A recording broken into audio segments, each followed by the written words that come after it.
You know, I hear a lot of talk about the end of times, so let's just really see what all these apocalypses would really entail. So there's a lot of classics, but let's just start with something a little unique. Technological soul transferring. So with the creation of Neuralink becoming a thing, inevitably we might get to a point where we get transferred to full robotics, where you can supposedly transfer your soul to a chip. And I know that most people would say they would never do that, but imagine if you'd be left behind if you didn't. What happens when people become stronger, smarter, faster than you, to where your average person will be hired before you since you can't compare? Then you're left with two options, die or join them. And so after a while, most people become one of them. But the secret is this. So bud, we cannot hire you because you simply just won't be able to keep up. So what am I supposed to do then? Well, you starve or you join us. We'll pay for your operation and you can have unlimited memory. You will be more than you could ever imagine. You know, I'd rather die. Well, what makes you say that? The day you got that operation, actually you died, and now you're just a program living the life of your old self. And I'm not signing up for my own death sentence. And you know, I'd say the survival chance is like 10%. And the only reason is because you can live off the land. So let's just pull one out of those countless movies made about it. Alien invasions. The fact that we even believe we have a chance against this kind of threat is crazy. Like, come on, they can travel across the whole universe just to mess us up. I mean, we got food delivery because people have a hard time driving to places to get their food. Like, if this happens, we're done. I imagine it would look a little bit like this. Well, that planet looks easy to take over. Let's do this. Hello, humans. Surrender or die. Really, bro? Alright, release the species under.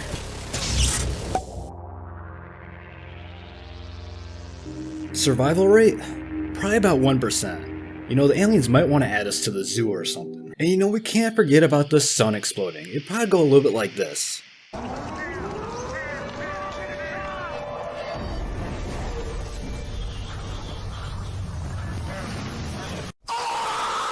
Survival rate? 0%. Survival time? 8 minutes. And it would be a cool 8 minutes or a probably a hot 8 minutes, let's be real. Anyways, on to another sun-based apocalypse. A solar flare that wipes out all technology. And you know, I'd like to think this wouldn't be too bad, but no vehicles would haul all food, and I'm not sure how water processing works and delivery, but I'm sure that would be shut down, and you can live about 3 days without water, and just assuming you drink the water in the toilet, I'd say it gives you about a week.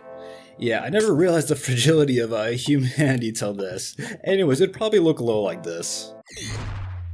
Alright, well, I should probably go to the store to pick up some supplies. Yo, why is my car not starting? Survival rate? Probably 70%. You know, mass chaos is probably the most dangerous part of this. I mean, I'm sure we could all come together, right? Maybe. And I'm sure you guys are all familiar with this one. A virus. But let's actually talk about the scariest one. The Black Death. From 1348 to 1351, nearly 30 to 50% of people in Europe died to this. So just 3 years. I mean, if you were an only child and you had two parents, only one would pass, if you were lucky. I mean, could you imagine to be like this? Yes, I diagnose you with sickness. Be gone, witch. Survival rate? About 50 to 70%, and you know, that's not that bad, but it's scary because it's based on a true story. And now onto a more abstract concept, an ancient evil awakening. So let's just say the ice melted up in Antarctica, and all the things we heard about in mythology and religions just have to be released with the thawing. And suddenly we have an evil power to deal with. Would we be able to stop it? I guess it depends, since there's a lot of different things in these. From giants to crazy sea creatures to dragons, and I'd like to think we could take all these out. But if something with like creative mode happened to be released, I think it would just go a little like this. Sergeant, there's some odd activity in Antarctica, sir.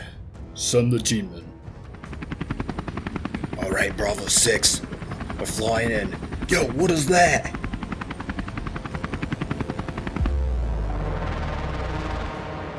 Survival rate?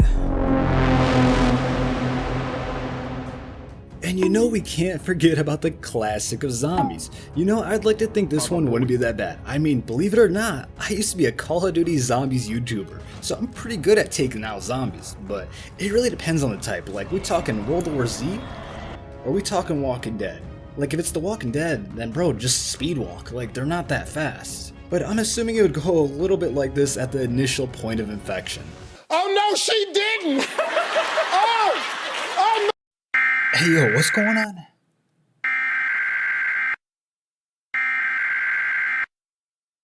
Oh no, I'm staying in. Ain't no way I'm dealing with this. Civil authorities in your area have reported that the bodies of the dead are rising from their graves and attacking the living. I guess I'll just binge watch some shows. Like, I ain't got nothing better to do now.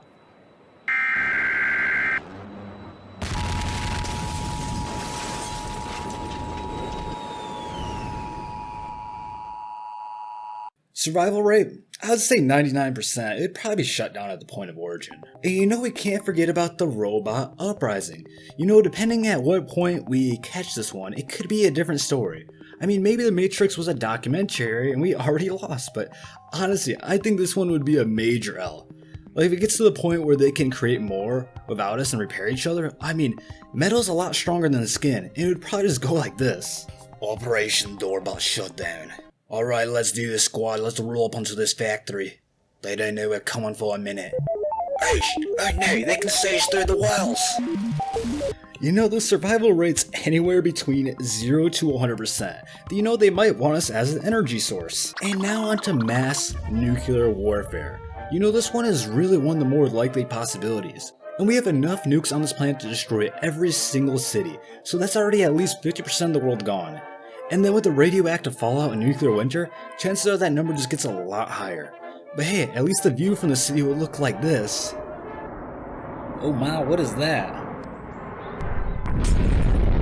Survival rate? Probably about 5%, because honestly, if you didn't get vaporized, you're probably gonna have to deal with a lot of radiation. And you know what they say, the bunker life is better than the van life. Those are about the few survivors.